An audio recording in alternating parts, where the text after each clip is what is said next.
এখন ট্রাম্প সরকার বিবৃতি দিয়ে বলছে ভারত সরকারকে অনুমতি দেওয়া হলো রাশিয়ার থেকে 30 দিনের জন্য তেল কিনতে পারে। তোমার কাছ থেকে অনুমতি কে চেয়েছে ভাই? ভারত সরকার তো অলরেডি রাশিয়ার থেকে তেল কিনছে। হ্যাঁ, আগে প্রয়োজনের তুলনায় 40% কিন্তু, এখন সেটা কমিয়ে দিয়ে প্রায় 20%-র কাছাকাছি কিনছে। ভাবুন, যে ট্রাম্প এতদিন বলে গেছে ভারত সরকার নাকি রাশিয়ার থেকে তেল কিনে রাশিয়াকে আর্থিকভাবে সাহায্য করছে ইউক্রেনের সাথে যুদ্ধ করার জন্য, আর সেই ট্রাম্পই আজকে বলছে রাশিয়ার থেকে ভারত সরকার তেল কিনতে পারে। তাহলে আসল খেলাটা কি এই বিবৃতির পেছনে?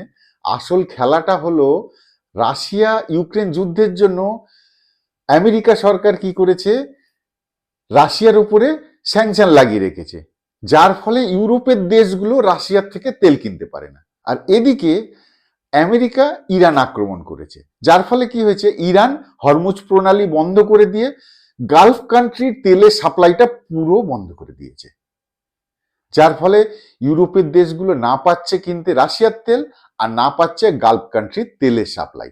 তারা এখন কি করেছে, ট্রাম্পকে চেপে ধরেছে যে আমরা রাশিয়ার থেকেও তোমার জন্য তেল কিনতে পারবো না, আবার এদিকে গালফ কান্ট্রির তেলের সাপ্লাই নেই, তাহলে আমরা চলবো কি করে? এখন ট্রাম্প চাচার দেওয়ালে পিঠ ঠেকে গেছে। ওই যে কথায় আছে না, ঠেলায় না পড়লে বিড়াল গাছে ওঠে না। ট্রাম্প চাচা ভালো করেই জানে ভারতই একমাত্র দেশ যারা রাশিয়ার থেকে তেল কিনে এই অবস্থাতে ইউরোপে সাপ্লাই করে ইউরোপের দেশগুলোকেও বাঁচাতে পারে আর ট্রাম্পকেও স্বস্তি দিতে পারে।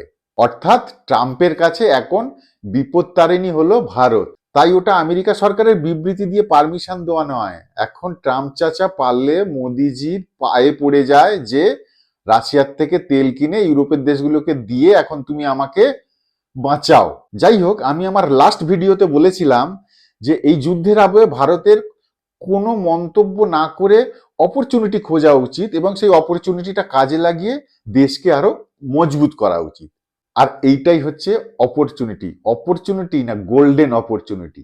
তাই আমি মনে করি ভারত সরকারের এখন উচিত রাশিয়ার থেকে যত বেশি সম্ভব তেল কেনা, আর সেই তেল ইউরোপের দেশগুলোকে সাপ্লাই করে মুনাফা ঘরে তোলা, যার ফলে কি হবে, আমাদের দেশ আরো মজবুত হবে এবং ইউরোপের দেশগুলোর সাথে সম্পর্ক আরো সুদৃঢ় হবে।